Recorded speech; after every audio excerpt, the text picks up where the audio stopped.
नमस्कार दोस्तों, स्वागत है आप सभी का आपके अपने YouTube चैनल में जिसका नाम है टीचर्स क्लब।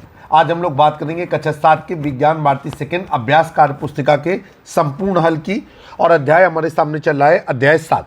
अध्याय का नाम है जंतुओं में पोषण अर्थात भोजन अंतःग्रहण की विधियाँ। क्वेश्चन नंबर 1, करें रिक्त स्थानों की पूर्ति कीजिए। सबसे पहले तो यहाँ पर एक व्यक्ति के दांत का जबड़ा बना हुआ है और उसमें जो दांत होते हैं कृंतक, रदनक, चवर्णक, अग्रचवर्णक, उन दांतों के बारे में बताया गया है। ठीक है, अब आपसे कह रहा है कि आपको इनके कार्य बताने हैं कि इनका कार्य क्या है। ठीक है, तो हम किस तरीके से कार्य को बता सकते हैं जरा समझते हैं। चलिए यहां पर हम हल करते हैं। कृंतक, कृंतक का काम होता है काटने का कार्य। तो यहां पर उत्तर हम लोग लिखेंगे काटने का कार्य। इसके बाद रदनक, तो रदनक का काम होता है चीरने फाड़ने का काम, चीरने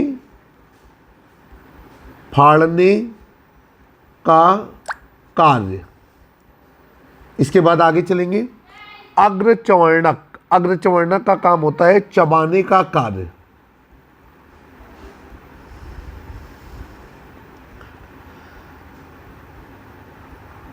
और है चवर्णक, तो चवर्णक का काम होता है चबाने और पीसने का कार्य। तो यहां पर लिखेंगे चबाने व पीसने का कार्य। एक चित्र और बना हुआ है, जरा उसको आप समझेंगे। यहां पर कह रहे हैं कि जो प्रश्नवाचक बना हुआ है उसको आप बताइए। तो ये एक दांत का चित्र है। तो जो इसमें सफ़ेद वाला हिस्सा होता है, ठीक है, इसको हम लोग कहते हैं क्या, इनेमल। ठीक है, तो ये सफ़ेद हिस्सा क्या कहलाएगा, इनेमल। आगे ये जो पीला हिस्सा है ये कहलाएगा आपका डेंटिंग। इसके बाद ये जो लाल वाला हिस्सा है ये कहलाएगा आपका पल्प। ठीक है, और फिर जो पीला वाला हिस्सा है नीचे वाला, जो पहले पीली थी उसको डेंटिंग कहते हैं, और जो पीला वाला हिस्सा है नीचे वाला वो कहलाता है सीमेंटम।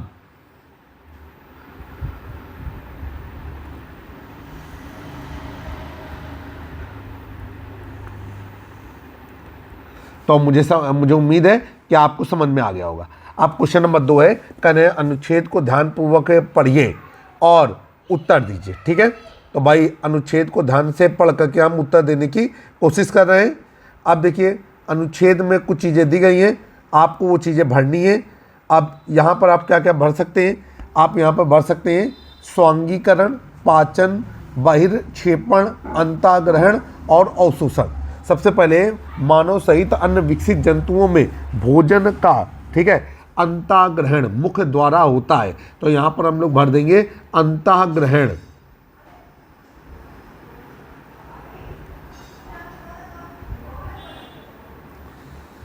फिर जटिल एवं अघुलनशील खाद्य पदार्थों के सरल एवं घुलनशील खाद्य पदार्थों में परिवर्तित होने के पूरे प्रक्रम को, ठीक है, क्या कहते हैं,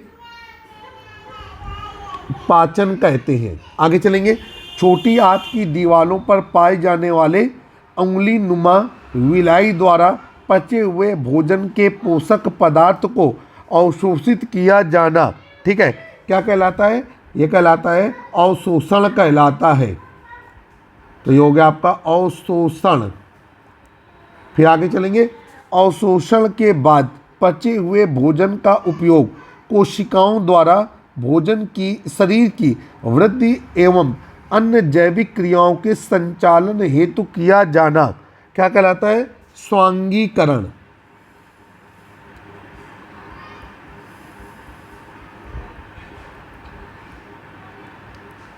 फिर आगे, बचा हुआ अपशिष्ट भोजन अर्ध ठोस के रूप में गुदा द्वारा बाहर निकल जाना क्या कहलाता है, बहिर्क्षेपण।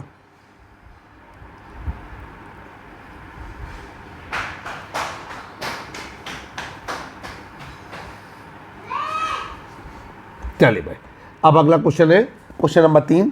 कह रहे हैं कि आहर नाल के विभिन्न भागों को चित्र के साथ सुमेलित कीजिए।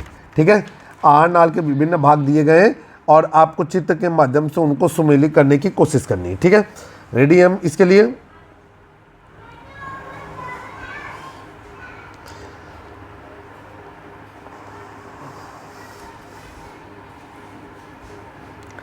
चलिए भाई, सबसे पहले करें भोजन का अंताग्रहण किसके द्वारा होता है। ठीक है, तो भोजन का अंताग्रहण किसके द्वारा होता है?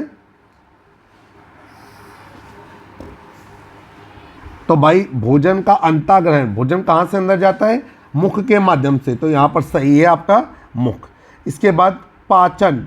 ठीक है, पाचन कहाँ पर होता है आपको बताना है। तो भाई पाचन छोटी आंत के प्रथम भाग के साथ होता है।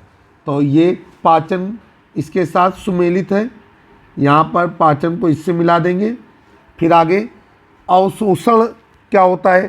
तो छोटी आंत के अंतिम भाग में पचे हुए भोजन का क्या होता है? अवशोषण। तो इसको इससे मिला देंगे। फिर आगे चलेंगे। अब यहाँ पर आगे चलना है अवशोषण। तो अवशोषण क्या होता है? अवशोषण है बड़ी आंत में, तो यहाँ पर बड़ी आंत पे मिला दिया गया। इसके बाद बहिर्क्षेपण। तो बहिर्क्षेपण क्या होता है? गुदा द्वार से मल रूप में होता है। ठीक, शायद बताते समय कुछ गड़बड़ी हो रही है, फिर से इस प्रश्न को समझने की कोशिश की तो अब समझ में आ रहा है कि हमारा चित्र में हमको निशान बनाने हैं और सही उत्तर को बताना है। चलिए भाई, तो अब इतना तो हमने कर दिया। तो ये पूरा सही तरीके से लिखा हुआ था, मैं शायद समझ नहीं पाया। भोजन का अंतर्ग्रहण जो है वो भोजन, फिर मुख द्वार, इसी तरीके से पाचन कहाँ कहाँ होता है, अवशोषण कहाँ कहाँ होता है, और अवशोषण कहाँ कहाँ होता है, और बहिक्षेपण कहाँ कहाँ होता है। तो ये जो चित्र है, इस चित्र में आपको बताना है। तो देखिए भाई, भोजन का अंतर्ग्रहण यहाँ से होता है, तो हमने इसको यहाँ से मिला लिया। ठीक है, इसके बाद जो हमारा क्या है कि पाचन, तो पाचन की क्रिया, ठीक है, यहाँ से लेकर के और यहाँ तक जो भी है वो शरीर के अंदर वो पाचन की क्रिया को पूरा करता है। इसके बाद नंबर आया अवशोषण। तो ये जो हमारी अंदर ये हिस्सा दिख रहा है, यहाँ अवशोषण होता है। इसके बाद यहीं पर ये छोटी आंत बड़ी आंत वाला भी अवशोषण यहीं पर होता है। इसके बाद फिर आगे चलेंगे, ये जो गुदादार दिख रहा है, यहाँ से बहिक्षेपण होता है, मतलब कि जो बेकार का मल है वो बाहर निकल जाता है। तो मुझे उम्मीद है कि आपको ये समझ में आया होगा। अब हम लोग चलते हैं क्वेश्चन नंबर 4 की ओर। करें निम्नलिखित कथनों में सही के सामने सही का निशान लगाइए और गलत के सामने गलत का निशान लगाइए। हम रेडी हैं सवाल को हल करने के लिए। कह रहे हैं सबसे पहले कि रूमेन में भोजन का आंशिक पाचन होता है। करें, आपको अगर लगता है कि ये सही है तो आप बताइए, और अगर आपको लगता है गलत है तो आप बताइए। ठीक है, तो हम आपको बताना चाहते हैं कि रूमेन में भोजन का आंशिक पाचन होता है। ये कथन पूरी तरीके से सही है, सही का निशान लगाएंगे। करें, चबाने का प्रक्रम रोमनधक कहलाता है। तो भाई ये गलत है, चबाने का प्रक्रम रोमनधक नहीं कहलाता है। घास खाने वाले जंतुओं में सेलुलोज का पाचन आसानी से हो जाता है, ये भी कथन गलत है। इसके बाद करें, सीकम छोटी आंत और बड़ी आंत के बीच में पाई जाती है, बिल्कुल सही है। अगला है कि अंधनाल मनुष्य में पाई जाती है, तो बिल्कुल ये भी सही है। तो जो कथन सही थे मैंने उनके लिए सही का निशान लगा दिया, और जो कथन गलत थे मैंने उनके लिए गलत का निशान लगाया है। ठीक है, अब आगे चलेंगे। अगला क्वेश्चन नंबर 5। करें, दिए गए चित्र में प्रदर्शित भाग का नाम बताइए।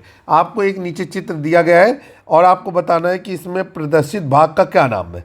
ठीक है, अब देखिए किस तरीके से क्या करना है।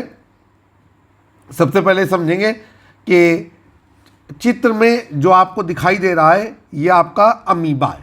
ठीक है, क्या है? अमीबा।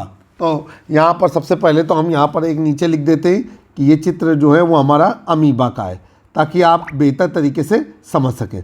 अब आगे चलेंगे। अब कह रहे हैं कि आपको इस चित्र में प्रदर्शित भाग जो आपको दिख रहा है वो दिख रहा है पादाप। क्या है वो भाग? पादाब। तो यहाँ पर लिखेंगे पादाब। इस तरीके से हमने कक्षा 7 की विज्ञान भारती 2 के जो अभ्यास पुस्तिका का हल था अध्याय 7 के लिए वो पूरी तरीके से कंप्लीट कर लिया है। मुझे उम्मीद है कि आपको समझ में आया होगा। जल्द ही हमारी एक नए वीडियो में फिर से मुलाकात होगी। तब तक जुड़े रहें आप अपने YouTube चैनल से जिसका नाम है टीचर्स क्लब। जय हिंद, जय भारत।